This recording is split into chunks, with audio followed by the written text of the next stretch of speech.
नसल्ली अला रसूलिल करीम अम्मा बाद फ़ऊज़ु बिल्लाहि मिनश शैतानिर रजीम बिस्मिल्लाहिर रहमानिर रहीम सुब्हानल्लज़ी अस्रा बिअब्दिही लैलन मिनल मस्जिदिल हराम इलल मस्जिदिल अक़सा सदक़ल्लाहुल अज़ीम। मेरे वाजिबुल एहतराम, आज 27 रजबुल मुरज्जब है और इस तारीख़ की रात को नबी करीम सल्लल्लाहु अलैहि वसल्लम को अल्लाह रब्बुल इज़्ज़त ने आसमानों पे बुलाया। ये वाक़या मिराज पेश आने की ज़रूरत क्यों आई? मैं एक छोटी सी मिसाल दूं कि दुनिया में हम जब देखते हैं कोई आदमी गम का मारा होता है तो हमारी कोशिश होती है, डॉक्टर लोग हमें कहते हैं आप इनको मरी ले जाएं, स्विट्ज़रलैंड ले जाएं, थोड़ा आउट ले जाएं, इनको थोड़ा सा आउटसाइड पे गपशप हो जाएगी, इनके दिल से ये गम निकल जाएगा। तो उस साल को नबी करीम सल्लल्लाहु अलैहि वसल्लम ने नबूवत के 5वें साल को गम का साल कहा गया। खैर, ये मुख्तलिफ़ रवायतें हैं, 5, 10, 9 इस तरह मुख्तलिफ़ रवायतें हैं किस सन हिजरी में किस सन में ये पेश आया। खैर, ज़्यादा रवायात नबूवत के 5वें साल में। उस साल ये हुआ कि नबी करीम सल्लल्लाहु अलैहि वसल्लम की बीवी हज़रत खदीजा रज़ी अल्लाह अन्हा भी इंतकाल फरमा गई। आपका बेटा जो है इब्राहीम भी इंतकाल फरमा गया, अबू तालिब भी इंतकाल फरमा गए। इस साल को नबी करीम सल्लल्लाहु अलैहि वसल्लम ने आमुल हुज़न कहा कि गम का साल कहा कि नबी करीम सल्लल्लाहु अलैहि वसल्लम को ताज़ा पे दर पे गम मिले और कुफ़ार भी जगह जगह आप सल्लल्लाहु अलैहि वसल्लम को बदनाम करने पे दर पे रहते। कभी वलीद बिन मुगीरा साहिर, मजनू, पागल, दीवाना, नऊज़ बिल्लाह ऐसे ऐसे गलत अलक़ाबात से वो रसूलुल्लाह सल्लल्लाहु अलैहि वसल्लम के दिल को तकलीफ़ पहुँचाते थे। तो जिस तरह दुनिया का उसूल ये है, हम गम को बुलाने के लिए आउटसाइड थोड़ा सैर के लिए चले जाएँ और डॉक्टर लोग भी यही कहते हैं ताकि ये इनकी परेशानी दूर हो जाए। तो अल्लाह रब्बुल इज़्ज़त दुनिया के सबसे बड़े हकीम, दुनिया के सबसे बड़े डॉक्टर अल्लाह रब्बुल इज़्ज़त ने अपने महबूब सल्लल्लाहु अलैहि वसल्लम को सैर कराने के बहाने रसूलुल्लाह के गम को दूर करना चाहा और नबी करीम सल्लल्लाहु अलैहि वसल्लम को जिब्रील अमीन को भेजा कि जाएँ रसूलुल्लाह सल्लल्लाहु अलैहि वसल्लम को लें और पूरी दुनिया की सैर करवा दें। अब ये 3 हिस्से बनते हैं मेराज की रात के। पहला हिस्सा सफ़र का, जो ज़मीन से ज़मीन तक का सफ़र था, मस्जिद हराम से मस्जिद अक्सा तक का सफ़र।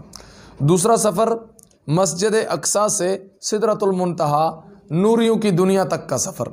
तीसरा सिदरतुल मुंतहा से काबा कौसैन, अल्लाह से वो मिले और अल्लाह की शान के मुताबिक अल्लाह वहाँ कैसे मिले, काबा कौसैन, और वहाँ जो है वो क्या मनाज़र थे, क्या आलम था कि वो रब महबूब और मुहिब की रुदाद मोहब्बत है जो कई राज रखे गए और कई यहाँ तक हमें इस उम्मत के लिए सबक मिले।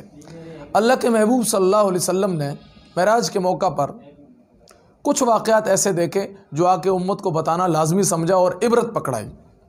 देखा कि जहन्नुम में औरतें कसरत से हैं, तो अल्लाह के महबूब सल्लल्लाहु अलैहि वसल्लम ने जिब्रील अमीन से पूछा कि ए जिब्रील अमीन, ये ज़्यादा औरतें जहन्नुम में क्या कर रही हैं? फरमाया महबूब, आपकी उम्मत की वो औरतें जो शिर्क के करीब ज़्यादा जाती थी और अपने खामदों की नाशुक्री करती थी। फरमाया तकसुरन आशीर, जो अपने खामदों की नाशुक्री करती हैं। तो आज मुआशरा बेराह रवी का शिकार होता जा रहा है।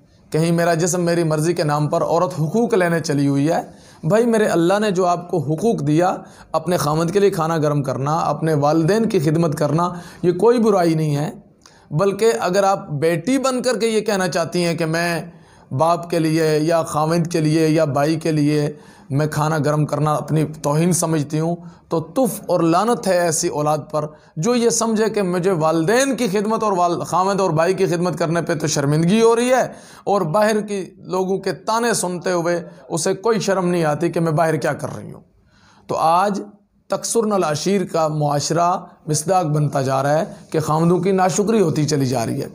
अल्लाह के महबूब सल्लल्लाहु अलैहि वसल्लम ने मेराज के मौका पर और भी बहुत सारी चीज़ें ऐसी देखी हैं कि जो इस उम्मत के लिए राह हिदायत हैं। फरमाया एक जगह ऐसी देखी कि गोश्त काट काट के जहन्नुमी को देखा कि वो गोश्त अपना काट रहा है। क्यों काट रहे हैं? ये बताया गया कि ये वो शख्स था जो दुनिया में ग़ीबतें किया करता था, लोगों पे बोहतान लगाया करता था। तो मेरे साथियों, अल्लाह रब्बुल इज़्ज़त हमें सही मानों में नबी करीम सल्लल्लाहु अलैहि वसल्लम के महराज को समझने की तौफीक नसीब फरमाए। आज तरह तरह के लोग हैं, वो कहते हैं ये जिस्मानी महराज था, रूहानी महराज था या ख्वाब था। तो जो नबी करीम सल्लल्लाहु अलैहि वसल्लम के शागिर्द थे, खुसूसन हज़रत सिद्दीक़ अकबर रज़ी अल्लाह तआला अन्हु, उनको कुफ़ार ने आके कहा हम तो नहीं मानते कि क्या कोई शख्स सिद्दीक़ अकबर ये कहे मैं रातों रात आसमानों पे गया वापस आ गया। तो सिद्दीक़ अकबर रज़ी अल्लाह अन्हु समझ गए ये ज़रूर महबूब सल्लल्लाहु अलैहि वसल्लम के बारे में कह रहे हैं। फरमाया अगर ये महबूब सल्लल्लाहु अलैहि वसल्लम का कहना है कि मैं रातों रात आसमान पे गया और वापस आ गया, तो मैं तो ये कहता हूँ ये तो पूरी रात है। मेरा तो ये ईमान है कि महबूब सल्लल्लाहु अलैहि वसल्लम को मेरा रब आँख झपकने के इस अरसे के दौरान भी आसमानों से वापस ला सकता है, इसलिए कि अल्लाह के पास जो जिब्रील अमीन वही लेकर आते हैं वो चंद लम्हों में आसमानों से ज़मीन पर आ सकता है। तो रसूलुल्लाह सल्लल्लाहु अलैहि वसल्लम को अल्लाह अला कुल्लि शैइन क़दीर है, वो ज़मीनों से आसमानों की सैर पूरी रात में क्यों नहीं करवा सकता। और महराज पे ईमान, महराज को मानना ईमान का हिस्सा है, इसलिए कि कुरान की आयात हैं, कुरान की सरी हुक्म है।